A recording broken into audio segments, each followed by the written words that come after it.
Here at Stop My Crisis, I'm Vivian Gaspar, and I have with me Holly Pring, broker owner of Exit Realty Group of Bernardsville, New Jersey. Holly has been a broker in New York and New Jersey well over 30 years, and she is a designated expert in helping distressed homeowners, and also is a mother and grandmother of 12, and is also a wonderful Lions volunteer.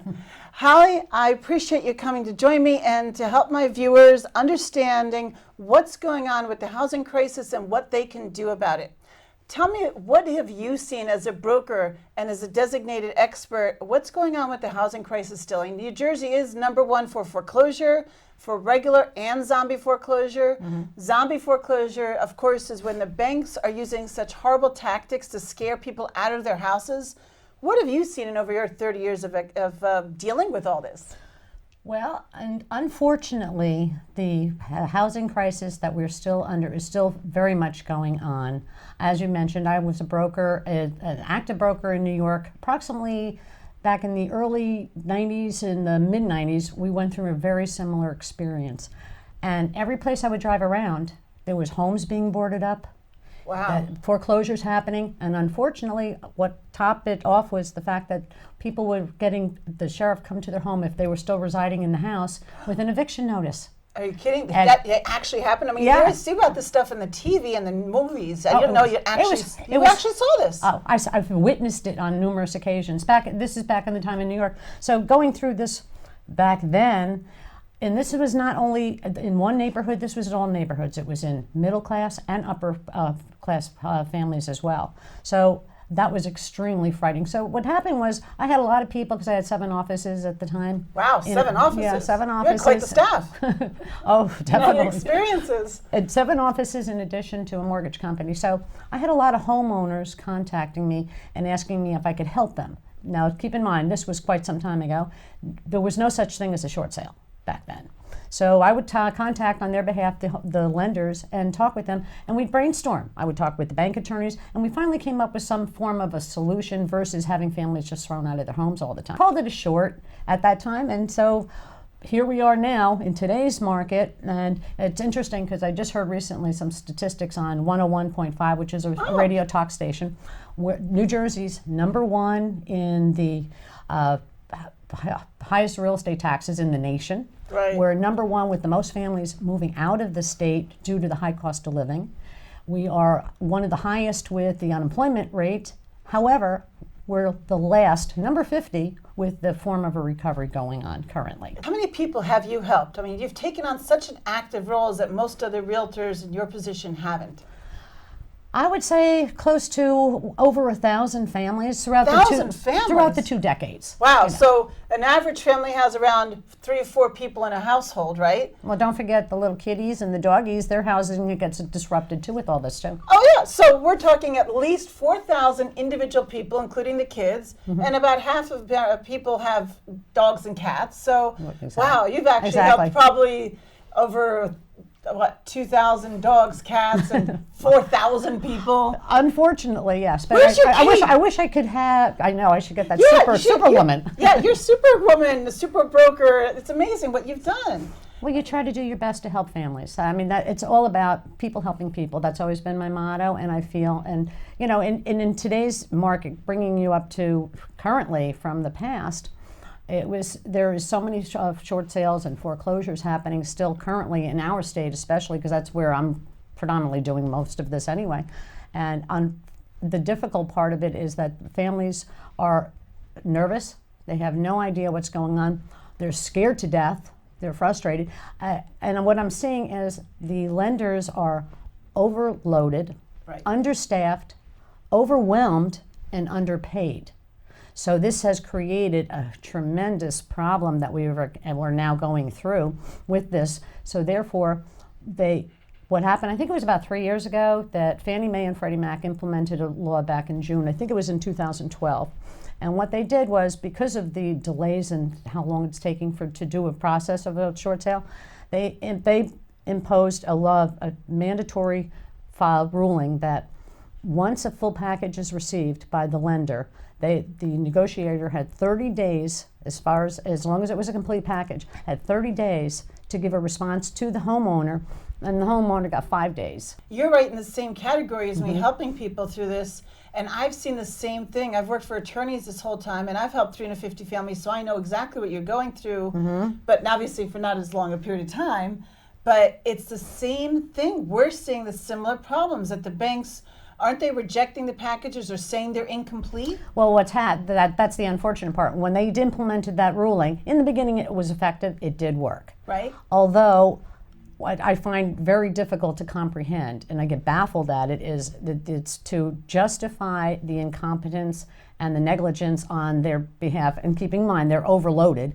However, that's always the answer. They're missing documents, and the process would take forever. And so, and on a short sale, and I'm sure with the loan mod, it gets to the point where the short sale, a buyer walks after a certain period of time. They have to, because they get can't just wait frustrated. around, right? If they got their rate locked in, the rate's going to expire. There's a lot of variable reasons. However, but that seems to be the number one answer in every situation, is missing docs.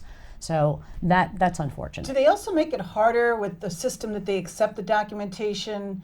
You said, I believe you told me earlier that they accept FedEx packages. You send it incomplete, and they're claiming they didn't receive it complete. If some of the lenders are working with the software system, which I have to upload all the documents, and it goes through this whole procedure and then a list of everything, and asks some questions that are totally not relevant, and it lacks human speaking to one another. I think a lot of the negotiators hide behind the software program that's not user-friendly. The other method is FedEx. Correct. When I know it's a complete package, because I've done this enough times to know exactly what the lenders want, and prior to sending it, I go through a checklist with them and ask them, what exactly does your system require? Certain financial statements is different on each different type of program. And the other way is fax. Fax, I find, is probably not the smartest way to go, because it's all smudgy. I have my own theories. Okay, part of my thought process is that the amount of times that the negotiator will tell me they're missing a doc, and I very nicely, because I'll become a pit bull if I have to. Oh, good, you're really fighting hard. I definitely, you have to. You have to be really aggressive to get this done. And sometimes you form a decent relationship with the negotiator, or sometimes I feel like I'm talking to a wall. However, it doesn't pay to argue. Do what they need.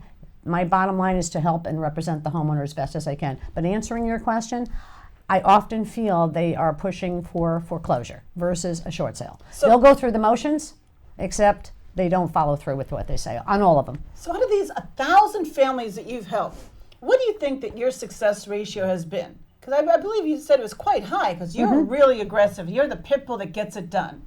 You're the hero broker. When you have to be a pit bull, you've got to. But I could be a little puppy dog when I need to be as well. Well, you're a puppy dog to your clients and a pit bull to the banks. Oh, they're so nervous and so much dysfunction, which we'll talk about, I guess, in a little bit.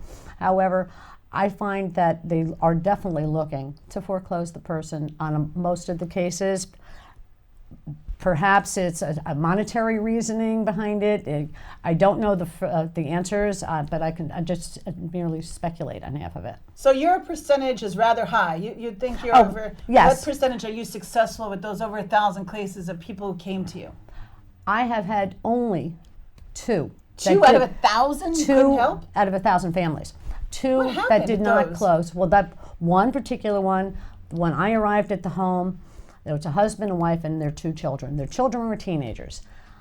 When I walked through the door, you could feel the tension. I would cut with a knife. These just to deal with. Oh, it's heartbreaking. I've seen people crying when I walk in the door. It's heartbreaking. They just can't stop, and they feel like they're getting sick from that they have to deal with. It's sad. So I walk into, using one example, I walk into the one that didn't close, that didn't do the short sale. The wife, when she was showing me around the house, the husband was home and he was very argumentative, extremely. With you or with the wife? With the wife. Okay. With the wife. But you could feel that there must have been an argument prior to my entry. I could just feel the tension. She's showing me the home. She pulled me aside and she said, look, I apologize for my husband, but he's extremely verbal. He's not who he used to be, and it's just driving everybody crazy. She's showing me the home. Open up to the bedroom doors in one of the rooms. The sun. It was a gorgeous day outside. the shades were down, sitting in the middle of his bed. How old was he? I mean, he was approximately 15 years old. Oh, do you think he was depressed or just playing on the video games? Very depressed. Oh, he was visibly a depressed Visibly, 15-year-old? facial expression to me. And she told me that the father is just losing it. Do you think that meant the father was getting a little abusive with the whole family because of the stress That's on what them? she indicated. Oh, And wow. hearing it myself with the way he treated her in my time that I was there, he would snap at her, yell at her. So anyway, Stress. it was a lot of abuse. And so the reason that one didn't close, we got a full price accepted offer. The bank was willing to go with. The owner was, it spited himself in the long run. He was so angry with the lender and how much torment it put he and his family through that he decided to foreclose because he figured it would be spiteful to them and cost them more money. Wow, what is the worst situation of stress caused? Because now we even have the situation of zombie foreclosures. You know, zombie foreclosures where the mortgage companies, they just want the people out as fast as possible. So they'll just scare them out of the house. Is that what you've seen too? I'll give you a couple examples. There was one home in particular. The mother called me hysterical on the phone, and she said, "Now I'm in the office and I'm caught off guard." And I said, "What's the problem?" And she goes, "I don't know what's going on with this lender. The bank went to my house, and this mother was at work. The bank went to my house." And my daughter called me crying, saying, there's this man at the house, and he said, I have to come inside and take pictures. I'm from the bank. And How old is the daughter? I think she was about 10, 11 years old. So the bank is sending someone to the house harassing a 10 or 12-year-old? He refused to leave. He didn't go inside because she didn't open the door. Oh, thank God. He walked the grounds, though, for another half hour. That still must have been very scary for a young girl. These latchkey kids, the parents don't have a choice. They're already in financial hardship. So Impressionable. these poor kids Very are impressionable. now dealing with the stress brought on by a mortgage company. That's insane. When I called the bank, they denied it. They said that that wasn't authorized by us. I know it was. Well, how else would this bank go there? Did they call the police? The little girl called her mommy. Her mommy came home. By the time she came home, nobody was at the house. But that's still terrifying. Oh, the mortgage companies, they don't care the impact what they're doing. And now this poor girl, she could need therapy. I mean, not to mention all the other aspects that could happen with the stress inside the home normally. Now imagine if the husband's pissed off when he comes home or whatever is going on. That I'm the must be tail so end. angry. I'm the tail end when I come into the homes. It's usually at that point. Oh So my God. the buildup that the families go through is horrifying. Another situation. These are real tragedies. Oh, some of them are just awful. Another situation I came to the picture, the homeowners called me, an elderly, sweet couple. The husband's a retired state trooper. Oh, that's the cop. That's the cop portion of it. And he was handicapped due to the fact he had major surgery, and he became confined to a chair. After all the years of public service. Exactly. Wow. And here he is, an old school family. The home they built. They had their children grow in the house and have their weddings there. They lived there for a long time, but unfortunate hardships with the medical. So he took ill, and then it left her at the helm. And now they're old school. So the old school mentality is the husband did everything. So now all of a sudden she's at the helm. She immediately picks up the phone, starts to call the bank, and the bank specifically told her. Now this family's in their 80s. Okay? In the 80s? Yeah. The husband's 86 and she was like 82. Did they already had these health issues, or do you think it was exasperated by dealing with the bank? Her health got deteriorated. And she was due to already the his bank. caretaker. Yeah, and so the bank told her, she said she wanted to fix everything, and they specifically said to her, pay the arrears or get out. And if you don't get out, when we foreclose, the sheriff will make you leave the home. A bank told an 80-year-old lady this? 80-year-old woman. That woman panicked and freaked out so much that, don't forget, she was never at the helm. She was not the stronghold. However, she ends up packing up her husband and she in their car, took whatever fit in their car, and they went to a place where the budget, assisted living within their budget. When I came in the picture, the house had already been vacant 2 years. Oh, wow. And so it's still not foreclosed, but she just panicked and freaked because of what the bank said to her. Absolutely. She had a right to panic. I don't blame her. When some stranger, because of course the old-fashioned mentality was for the mortgage company to be seen as they're all end out. They are who it is. They're the ones in charge of their life. Unless their house is paid in full, their mortgage company could still be dictating their life. They're running scared. They don't want to be homeless, and now they're at that age.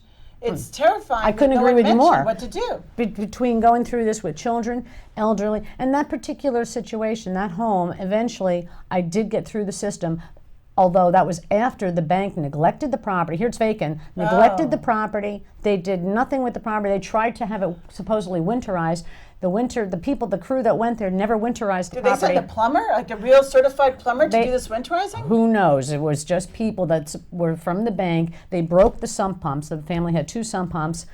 When the rains came, so did the rain water came in. So this house sat vacant for 1 year with 3 feet of water in the basement. And their personal possessions were still in the house? They lost all their personal, everything And had all mold. their memories? At the close, their whole life, everything. They're And thankful this is to get out of because the that. banks pressured them. Oh. They didn't have to do that because the house was still not foreclosed on. They tormented That is one of the them. biggest tragedies is when banks are lying to people and telling them they have to leave when they truly don't have to yet. These people could have stayed there the whole remaining time. I just closed on this property 3 months ago. I think and it that's was a huge vacant for a tragedy. total of 3 years. Between the year that they stalled, the lender sold the loan off. When it came to a new servicing company, they at least had some decent human compassion. That's the only reason. Not only did I get it closed, I also got that family released from any and all obligations where there was no judgment. They got a personal release It's from like these everything. banks are above the law.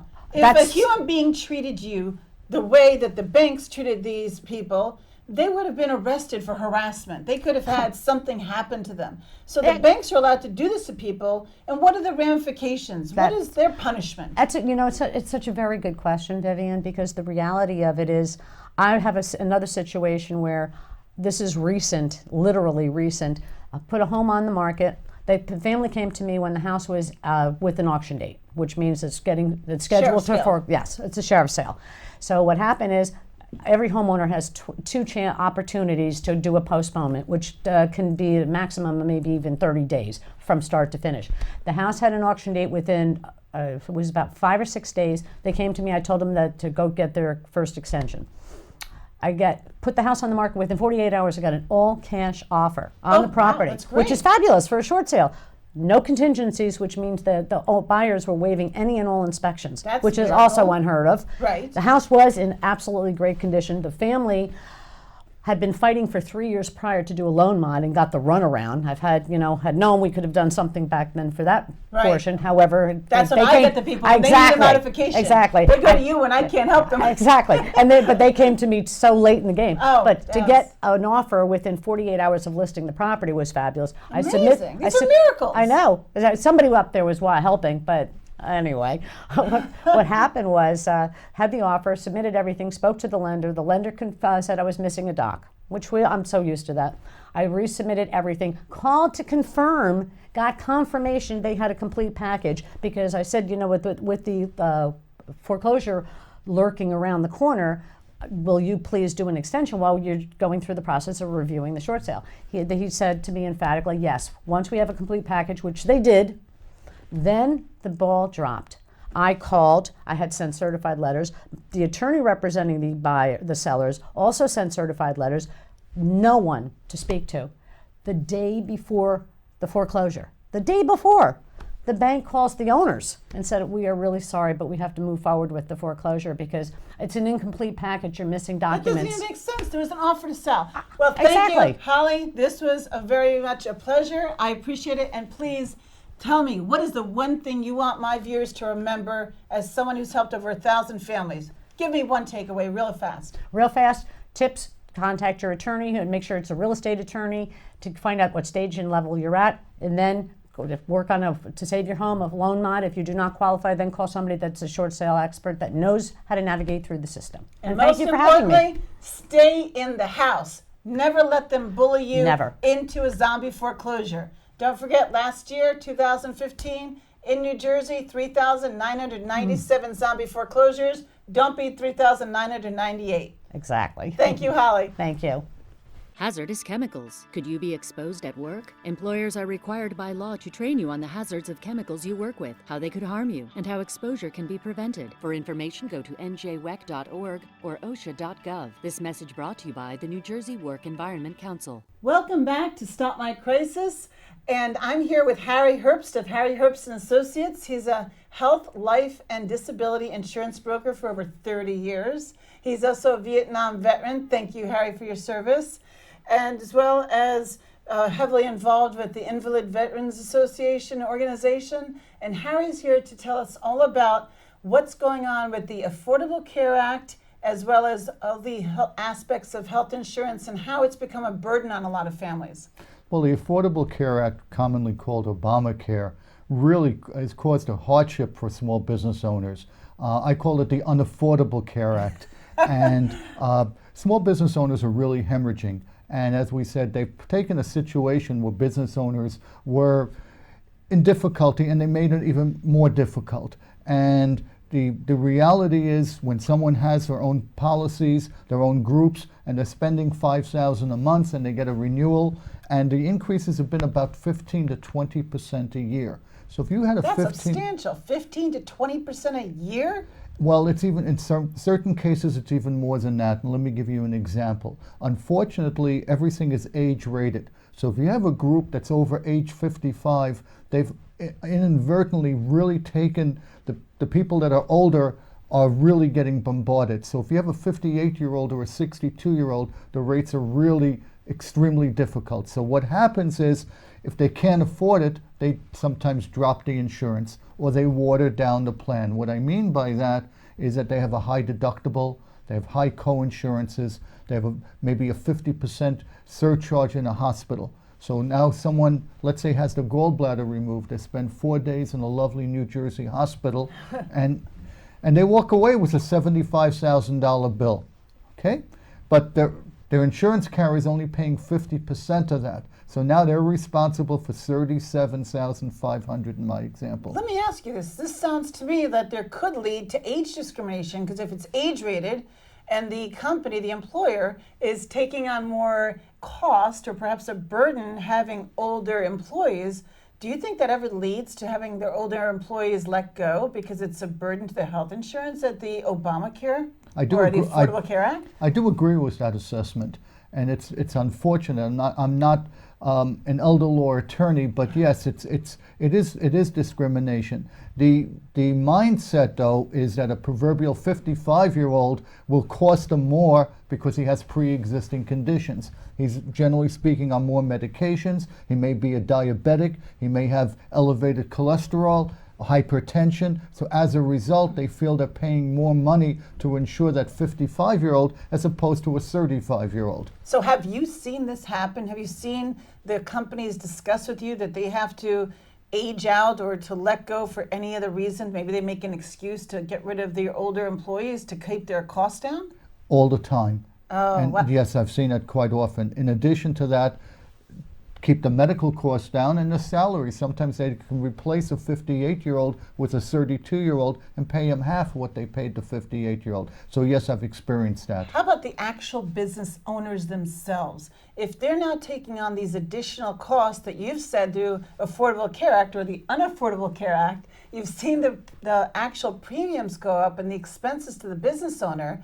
Does that actually force the business owners to choose between personal expenses like their mortgage or other aspects, perhaps college tuition for their kids, and being able to continue their health insurance premiums? Can't begin to tell you the stress that it causes business owners. And the answer is yes. In many cases, sometimes they can't afford the health insurance, so they discontinue it. And because in cases that they're older, then they contract something that's unfortunate. Let's say they contract something deplorable like MS or something that's debilitating, and they don't have health insurance, or they don't have adequate health insurance. They become a burden on the state. And not only that, a small business owner, business sometimes goes down. And not only does the business owner lose the business, there may be 2 or 3 employees that are now put on the rolls of unemployment. So yes, I've experienced that firsthand. Have you ever seen them have to close their doors to their business and go get regular salaried jobs to be able to continue their health insurance? I have. And they had to lay off employees in the process? I have, but take a look at this scenario. So now you have a 58-year-old, he's got a lot of experience, but who's going to hire a 58-year-old? So you're saying that the Affordable Care Act has caused such a burden that it now skews unemployment rates in addition to causing undue hardship on business owners? The stress that's caused around business owners are being devoured, first of all, with salaries, the second line item of benefits, and their cost is going up and up and up. And the cost of being a small business owner, even with physicians, I insure quite a few physicians, and I've noticed physicians, they're telling me that they can't afford a small practice. If they're a family physician and internist, many cases they've taken a position with a hospital because they can't afford to keep their practice going any longer. So let me ask you this. You deal with most of your clientele. Who is your demographic? Do you have most of your clients being any particular, are they business owners, or who do you see as the most? What I affectionately call mom and pop businesses, a lot of them in the trades, auto repair people, auto body people, but I come across a lot of different types. I don't specialize in one particular discipline. It could be an IT company, it could be a CPA firm or a law firm. Unfortunately, they've been equally adversely affected in many situations. So it's a cross-section. I mentioned physicians, I mentioned dentists. Dentists are having a very difficult time, very competitive environment to be a dentist in New Jersey today. Well, let me ask the one more question that's really important in my mind. Housing. How has the personal income that they could flow from their business as a business owner been affected? I mean, have you seen, you interact and you create a rapport with your clientele? Do you see perhaps caused by the hardship financially causing divorce, maybe domestic violence, besides the fact that they're worrying if they can pay their bills, perhaps as a cause of foreclosure? Any other severe hardship personally because of the Unaffordable Health Care Act that they have to deal with? I have. And it causes all of the above. It causes divorce, it causes a lot of tension, it causes bankruptcies, it causes foreclosures on homes. I've seen an example, I've had someone who unfortunately contracted cancer, didn't have adequate insurance, was in debt for about $250,000, had to cause bankruptcy. $250,000? Doesn't take that much today, Vivian. The cost of a hospital is about $17,000 a day, more than the Four Seasons Hotel. Unfortunately, was contracted with cancer, with stomach cancer, and it was really a horrendous situation, Vivian. First of all, he didn't have any insurance, so it was very difficult for him to find a physician. They didn't want to treat him because he didn't have insurance. They knew that they may not get paid. So it was difficult from that point. He finally did get the treatment that he needed, but he's in a repayment plan, Vivian. It'll take him, forgive my humor, he'll have to be reincarnated to pay all these bills back, but it'll take him, without exaggeration, about 30 years. Did that cost him anything personally? Did he end up getting a divorce? He got a divorce, it alienated, he lost his home, he lost his business. And it's not an isolated situation today. If you can't afford what I affectionately call a 100% plan, even if you get a 50% plan, some insurance is better than no insurance whatsoever. So you really need to indemnify yourself. Being uninsured today in today's environment, especially if you're younger in your 50s or 60s, I know today the new 60 is the old 30 or something like that. Is that wishful thinking, though? But you need to be proactive, and you need to you need to be basically cognizant of what the costs are. If someone's on prescription medication, for example, they're on Lipitor to monitor which is very common, to monitor the blood pressure or the cholesterol. They have to be proactive. I hear it all the time. The cost of medication. Wow, pharmacies charge me $180 for one medication. I heard, though, that pharmaceutical companies might be able to help people with prescriptions for hardship is if you go directly to the manufacturer. Is that true? Can that help somebody? That can help a great deal. And also what helps is if you're on maintenance medication, if you can get a 90-day supply as opposed to a 30-day supply, that can help as well. And make sure that you're insured, and make sure that you're not uninsured, and have a good broker that really takes care and advocates for you, which is what I do. Right. I've known Harry over 15 years, and he's helped my family. So give me the website for your firm and how people can reach out to you directly. They can reach out to me at www.harryherbst.com. My email address is info@harryherbst.com. Give me your phone number one more time, your 800 number. 800-598-3003. Coming and sharing your knowledge with my audience. Thank you.